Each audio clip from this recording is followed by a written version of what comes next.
Hola, buenos días. Gracias, Sima. Bueno, para mí es un placer presentar a la primera ponente, Marisa Montes, a la que conozco desde hace muchos años y he visto y he asistido, yo creo que a todo su desarrollo profesional. Yo creo que ahora es pues una gran investigadora. Yo creo que es una persona que a mí siempre me ha impresionado su determinación, la ambición de hacer cosas, escribir papers, proyectos, aparte de lo lista que es. Y bueno, ya sabéis que ella, su campo ha sido, he hecho yo creo aportaciones en el campo de las complicaciones hepáticas y ahora es una de las personas que en España, pues yo creo que está pues estudiando pues todo lo relacionado con el hígado graso en personas con VIH, ¿no? Además, desde hace algún tiempo, pues se ha implicado pues en el programa de National Policy. Ya sabéis que esto es pues un sistema un poquito de abordaje o de gestión integral de la asistencia pues en la era de la cronicidad. Y de esto último es el tema que va a hablar, el título de la ponencia ¿Es necesario estratificar el nivel de cuidados en el seguimiento de los pacientes con VIH? Marisa, será un placer escucharte. Bueno, buenos días a todos. En primer lugar, agradecer a Juan su cariñosa presentación en alguien de su talla. En segundo lugar, agradecer al Comité Científico la oportunidad y la sensibilidad de darnos este espacio hoy para reflexionar sobre otros aspectos muy importantes en la atención a las personas que viven con VIH y que van a condicionar nuestro trabajo en los próximos años, nos guste o no. Y, en tercer lugar, agradecer a la Junta Directiva de GESIDA, en el periodo que he pertenecido a ella, la oportunidad de haberme incorporado a esta línea de trabajo que creo que es muy interesante y muy necesaria.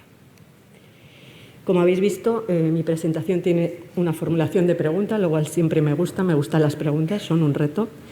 Y he decidido tener este esquema para la presentación, que es el que voy a seguir. Lo primero es contextualizar un poco. El vídeo me ha ayudado, os ha dado una pequeña píldora. Después me gustaría, con un ejemplo de mi día a día, contaros lo que creo que aporta la estratificación. Y, por último, hacia dónde y cómo debemos caminar. El documento primero que se ha presentado en el vídeo es este que la mayoría de vosotros conocéis. Es un documento que lo que en aquel momento hacía era una gran reflexión de dónde nos encontrábamos, cómo habíamos llegado hasta allí y cuáles eran. Empezaban a vislumbrarse las necesidades de un cambio en el modelo asistencial. Esto dio lugar a este otro documento, que creo que es un documento clave y que, si no lo habéis leído, os recomiendo que lo hagáis, donde se describe el modelo óptimo de atención al paciente con infección por VIH. Es los 40 años, llevamos todo el congreso hablando de los 40 años de la infección por VIH. Muchos de los que estáis aquí, que habéis sido nuestros maestros, los responsables de que probablemente nos hayamos dedicado a esto, habéis pasado de luchar con algo terrible, agudo, en una batalla sin cuartel durante años, para luego, cuando parecía que venía una solución, tener que luchar con otros problemas, como son las consecuencias del tratamiento antirretroviral, para ahora vernos desbordados por toda esta cantidad de multimorbilidad que tienen los pacientes infectados por VIH. Además, desde GESIDA siempre ha habido una sensibilidad hacia la calidad de lo que hacemos. Y eso lo demuestra la generación de los indicadores de calidad que ya se trabajaron hace unos años. Cuando estos indicadores se evaluaron en distintos centros, nos mostraron cosas muy interesantes, unas para sentirnos bien y otras para no sentirnos tan bien, como fue la enorme variabilidad en la práctica clínica. Este trabajo, que está escrito y liderado por el doctor Melchor Riera, lo que analizaba era cómo se habían implementado distintos indicadores de calidad en distintos centros. Y, como veis, las curvas muestran la enorme diferencia entre unos centros y otros. Y, además, centros que conseguían casi el 100% frente a otros que no llegaban al 25%. Y esto a ninguno de los que estáis aquí se os escapa que es un problema.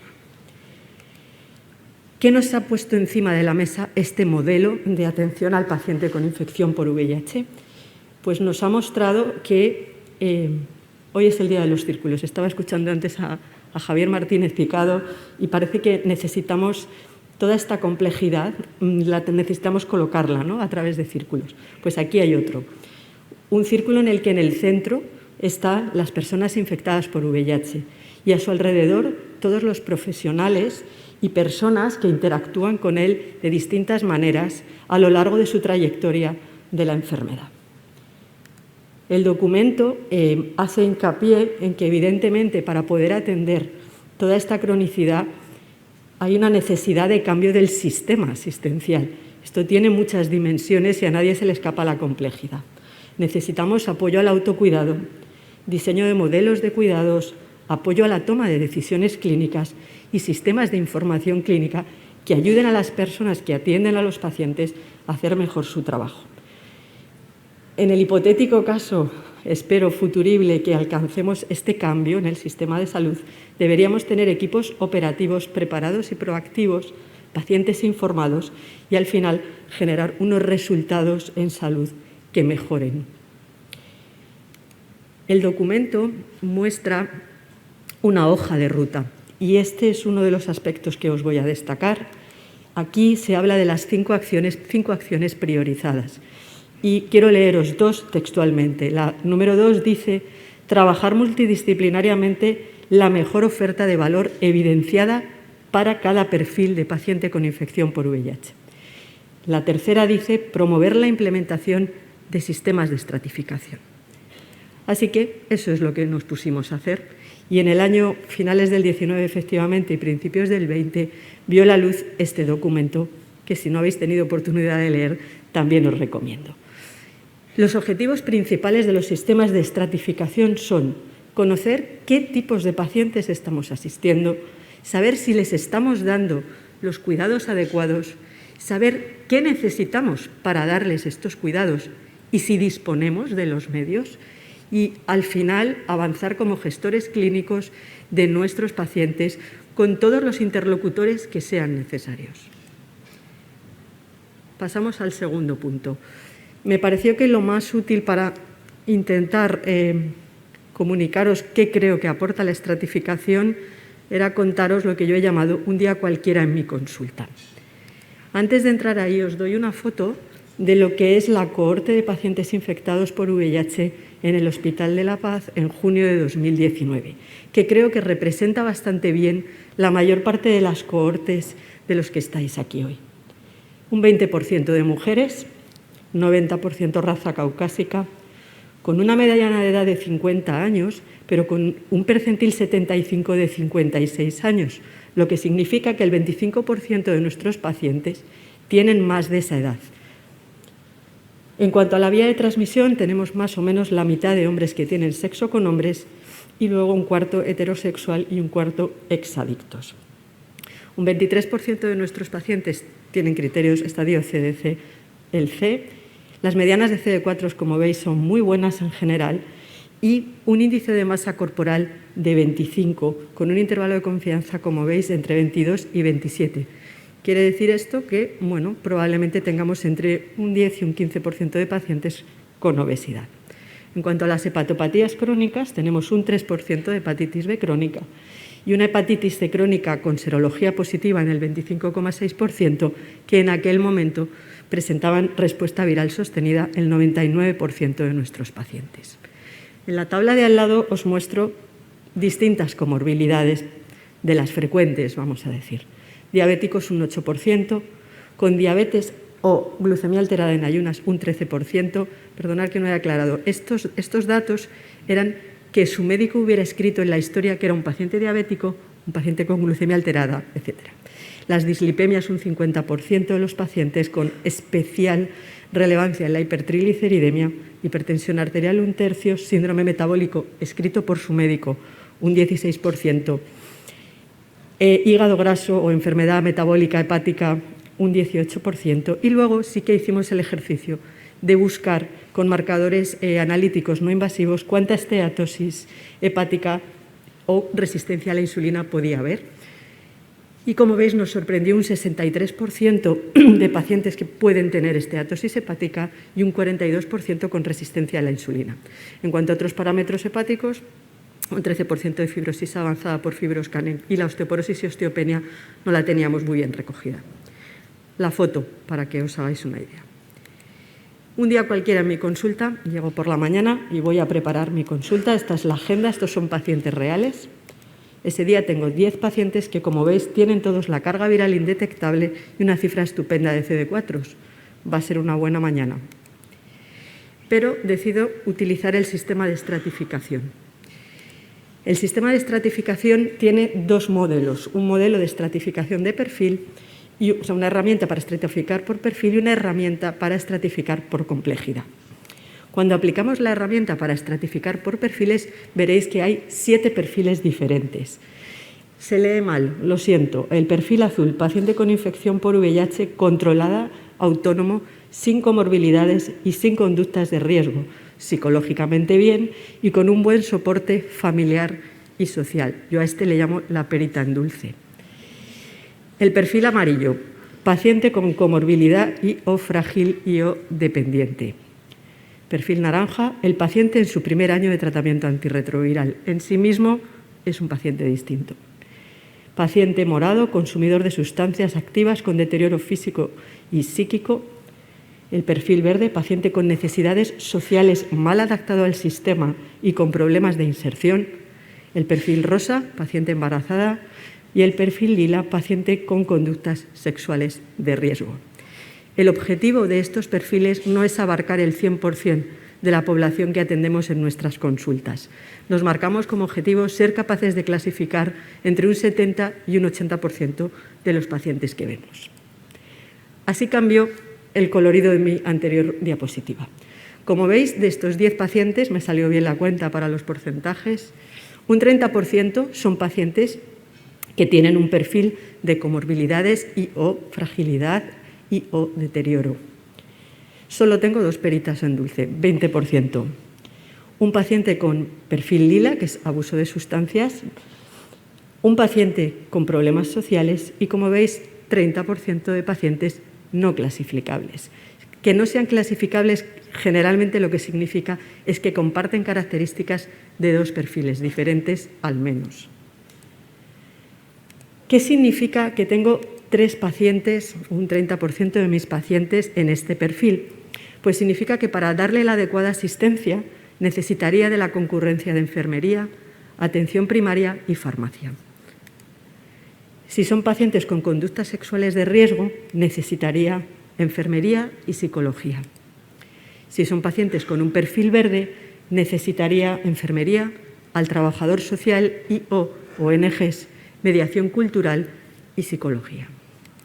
Y en mis pacientes inclasificables he querido destacar que tienen soledad, tienen estigma, probablemente algún deterioro cognitivo que habría que evaluar en condiciones y, por tanto, para poder acercarnos a ellos, pues también necesitaría todas a estos otros compañeros. Vamos a dar un paso más allá y vamos a utilizar la herramienta de estratificación por complejidad. En esta herramienta, los pacientes quedan clasificados por puntos. Las herramientas están colgadas, que no lo he dicho antes, lo sabéis, en la página web de GESIDA para los socios y de manera libre en la página de National Policy. Estas herramientas incorporan la de perfiles 10 preguntas y la de complejidad 7 preguntas que llevan menos de 1 minuto rellenarlas por paciente. Es un clic de sí no y automáticamente tenemos el resultado. Pues bien, para la complejidad lo que se hace es una ponderación de las variables que son muy similares a las utilizadas para los perfiles, pero que nos clasifica al paciente por estos puntos.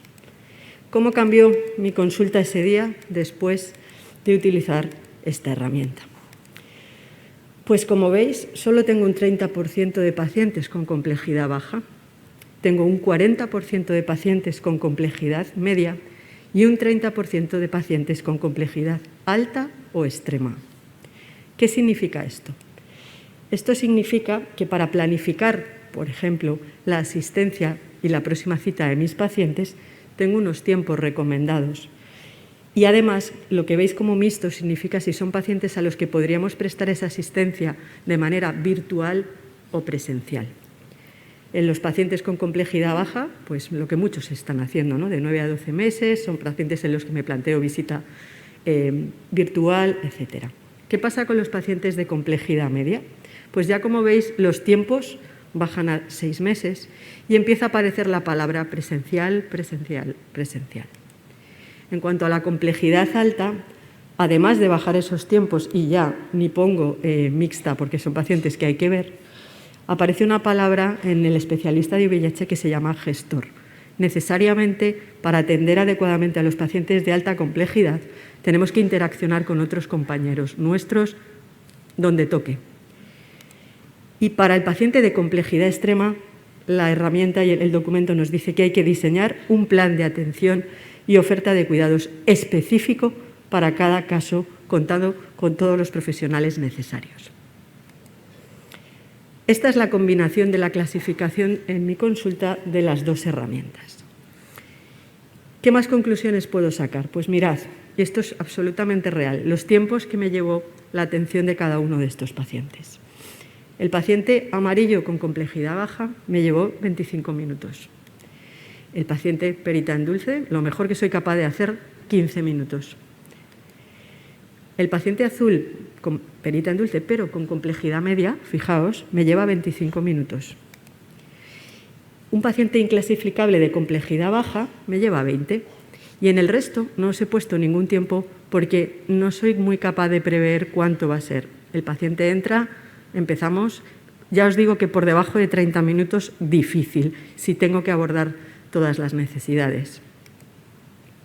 Por lo tanto, después de utilizar las herramientas, un día cualquiera en mi consulta me abre muchos interrogantes. ¿Tengo tiempo suficiente para dedicar adecuadamente a cada perfil de pacientes? ¿Tengo el personal de enfermería disponible para los pacientes que lo precisan? ¿La farmacia de mi centro es accesible? ¿Tiene posibilidad de hacer una consulta farmacéutica? ¿Tengo acceso a consulta de psicología ágil, adecuada para las necesidades de estos pacientes, no con una cita cada 3 o 6 meses? ¿Tengo acceso a un trabajador social implicado y que entienda las necesidades de estos pacientes? Y por último, ¿tengo acceso a un geriatra en mi centro que se pueda involucrar en la atención de nuestros pacientes? Ahí os dejo todas estas preguntas. No quiero que esto suene pesimista. Creo que tenemos que caminar en una dirección determinada y que este movimiento ha empezado y que empezamos a tener algunas herramientas. Por eso a la tercera parte de la presentación le he llamado ¿hacia dónde y cómo? El documento de descripción del modelo de atención a los pacientes con infección por VIH como pacientes crónicos, en su parte final, aparte de todo el ejercicio que hace, muy extenso, nos ofrece una herramienta de autoevaluación. ¿Qué es esa herramienta? ¿En qué consiste? Pues es un cuestionario en el que nos va preguntando por un montón de aspectos que tienen que ver con el lugar donde trabajamos y de qué disponemos. Y que realmente la vocación que tiene esta herramienta es realizar un rápido, esto es importante, autodiagnóstico del grado de avance hacia la creación de una red o sistema de cuidados del VIH en un contexto local. Os señalo el siguiente párrafo que dice que esta herramienta de autoevaluación no ha sido diseñada para comparar organizaciones, sino que debe servir para identificar los gaps, nuestras necesidades, a mejorar dentro de cada organización y dentro de cada centro, en pacientes con VIH manejados con este modelo óptimo de paciente crónico. ¿A quién se dirige esta herramienta? A todos los agentes, es decir, a cualquiera de nosotros, al que queramos, el farmacéutico, el especialista en VIH, enfermería, cualquiera puede contestar y ver dónde está y qué necesidades tendría para mejorar la asistencia de los pacientes dentro de este modelo de cronicidad. Si utilizamos la herramienta de estratificar por perfiles, como os he mostrado, pues creo que si conozco el perfil, la oferta de cuidados para cada uno de ellos, puedo analizar si lo que estoy haciendo es adecuado o no. Si conozco los perfiles y la complejidad, podré estructurar mi agenda y ajustarme a las necesidades en tiempo, en los profesionales que me harán falta concurrir y en poder mantener ese plan de seguimiento adecuado para cada uno de nuestros pacientes. Pero además puedo reducir la sobrecarga y el sentirme sobrepasado y poder aumentar la satisfacción con mi trabajo. Ni que decir tiene que con toda esta información, por supuesto, podemos diseñar estudios de investigación con objetivos en resultados en salud, podemos identificar áreas necesarias de mejora, tiempo, recursos, herramientas y discutir con nuestros gestores cuando sea necesario con elementos objetivos. En el 2021, que está a punto de terminar y más allá, el círculo que veis a la izquierda, que vuelve a poner al paciente en el centro, tiene todas estas variables que giran a su alrededor, pero evidentemente para poder acometer esto necesitamos grandes ayudas y herramientas. Las herramientas que ya el modelo identificó como muy importantes son estas 5 que veis aquí. La primera es la estratificación, que es por la que hemos empezado y que necesitamos que empezar a utilizarla, saber si realmente es válida, saber si responde a lo que necesitamos, dónde tiene sus deficiencias, qué puede mejorarse. En lo siguiente que tenemos que trabajar necesariamente es en la atención multidisciplinar y para esto necesitamos herramientas. Me consta que, por ejemplo, en Andalucía tienen algo que me da una envidia tremenda, que es la historia clínica compartida y transversal de los pacientes, en primaria y en especializada. Esa es una herramienta, por ejemplo, de gran utilidad. Las nuevas tecnologías son muy importantes y muy útiles y me consta que hay centros que ya están trabajando y empiezan a tener aplicaciones con las que se comunican con sus pacientes se pueden comunicar con ellos y establecer probablemente nuevas dimensiones en los modelos de relación. En los demás no pongo nada. Cuando podamos avanzar en esto, pues evidentemente podremos empoderar a los pacientes y desde luego coordinarnos fuera de lo que es el ámbito puramente médico o de atención primaria. Médicos dedicados a la atención de las personas que viven con VIH a lo largo de muchos años. Iba a poner 40, pero aquí hay gente que no lleva 40, pero lleva 20 o lleva 15 y eso también es mucho tiempo. Hace un mes, poco más de un mes, llegó a mis manos este artículo que me pareció muy esclarecedor. Como veis, es del British Journal of General Practice y se titula La continuidad en la atención global o general por un generalista como un predictor de mortalidad, hospitalización aguda y uso de las urgencias. Es un registro nacional realizado en Noruega. ¿Y qué muestra? Pues mirad, los colores son los tiempos de atención por el mismo médico a un paciente, un médico generalista. Nosotros muchas veces hablamos que nos sentimos los médicos de cabecera de nuestros pacientes. Al final atendemos una enorme dimensión de sus enfermedades, así que creo que nos podemos sentir bastante representados en este concepto que estudia esta encuesta noruega. Pues fijaos, los médicos que llevan más de 15 años, el mismo médico atendiendo a los pacientes, tiene la capacidad de reducir un 30% las hospitalizaciones, un 30% la asistencia a urgencias y un 25% la mortalidad. Creo que estos son resultados muy importantes. Voy a terminar contestando a la pregunta. ¿Es necesario estratificar el nivel de cuidados en el seguimiento de los pacientes con VIH? Espero haberos empezado a convencer de que igual sí. Yo digo sí, sin duda. Y dejo unas líneas porque creo que este sí está muy bien, pero requiere de mucho trabajo. Lo primero es que necesitamos asumir que es necesario. Lo segundo, que necesitamos empezar a utilizar la herramienta. Yo he llamado a esto empezar y ver, ir probando. Lo tercero es que si nos funciona, tendremos que ver la manera de integrarlo en la práctica clínica diaria para que nos resulte sencillo. Me consta también que algunos compañeros han empezado ya a incorporar esto cruzándolo con la base de datos con la que trabajan con sus pacientes porque ya genera automáticamente en el paciente la información del perfil y de la complejidad, y esto es relativamente fácil y puede ser de mucha ayuda. Necesitaremos observar los beneficios y medirlos si empezamos a organizar nuestra asistencia y a intervenir de manera adecuada. Esto mejora. Y por último, utilizar estos resultados para gestionar mejor y donde sea necesario. Y nada más, muchísimas gracias por vuestra atención. En estas páginas, perdonad, tenéis todos los enlaces y nada, gracias por vuestra atención.